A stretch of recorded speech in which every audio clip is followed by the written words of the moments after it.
Everyone, good morning. কেমন আছো তোমরা সবাই? আশা করছি তোমরা সবাই ভালো আছো আর আমিও বেশ ভালো আছি। চলে এলাম আবার একটা নতুন ভিডিও নিয়ে।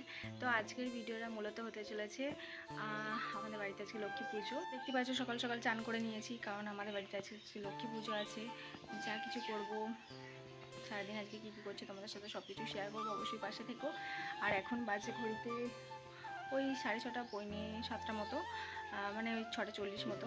তো সকাল সকাল চান করে রেডি হয়ে নিয়েছি, কারণ আমাকে সমস্ত পুজো জোগাড় নাগুলো রান্নাবান্না সমস্ত কিছু করতে হবে। আর এই যে দেখো তরকারি বানাতে বসে পড়েছি।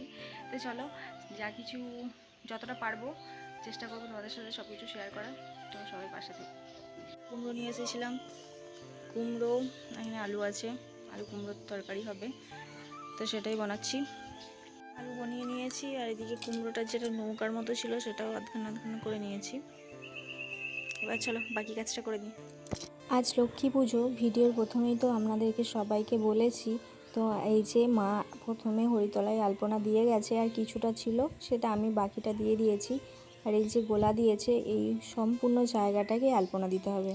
আর এই আলপনা দেওয়ার পর বাড়িটাকে একটা আলাদা রকমই দেখতে লাগবে, সেটাও তোমাদের সাথে শেয়ার করব। এখন ঘড়িতে বাজে ওই 10টা সাড়ে 10টার মতো। তো এখন মাকে বললাম, বামুন ঠাকুর যেহেতু আসেনি গো, তার মধ্যে লুচিগুলো করে নিই, তাহলে তোমার পুজো হয়ে গেলে তুমি খেতে পারবে। তারপরে মা বললো যে আমি তো খেতে পারবো না, আজকে নীল পুজো আছে, পুজো দিয়ে তারপরে এসে খাবো। আর আজকে বাড়িতে সব কিছুই যেহেতু নিরামিষই হবে, তাই সমস্ত রান্নাবান্নাই নিরামিষই। আর এদিকে বসে পড়েছি, এটা লালতের শাক, মানে পাট শাক যেটা বলে, ওটাকে সিদ্ধ বসিয়ে দিয়েছি। তার মধ্যেই ঠাকুরমশাই চলে এসেছেন, মানে দাদুভাই এসেছে পুজো করার জন্য।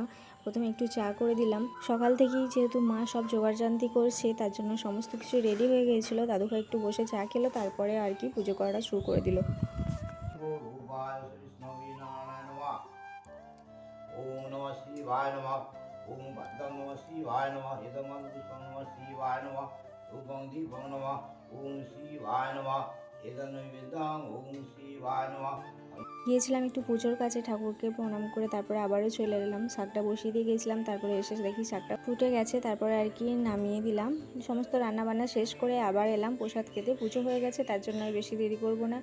আর আজকে আমি খালি পেটে আছি যেহেতু, তাই আর কি দাদুভাইকে বলেছিল একটু তাড়াতাড়ি পুজো করে যাওয়ার জন্য, যাতে আমাকে উপোস বেশিক্ষণ না থাকতে হয়। ওই যে থাকে না সমানের শেষ মঙ্গলবার, ওই মঙ্গলবারটাই আমি করেছিলাম। আর বিয়ের আগে থেকেই নেওয়া ছিল, তার জন্য আর কি এটা তো পালন করতেই হবে। আর এদিকে সবাইকে প্রসাদ ভাগ করে দেওয়ার পর আমিও বসে পড়েছি প্রসাদ নিয়ে। আজকে আর বেশি ভিডিওটা বড় করলাম না, তো চলো আজকের মতো এতটাই থাক, দেখাচ্ছি পরবর্তী ভিডিওতে।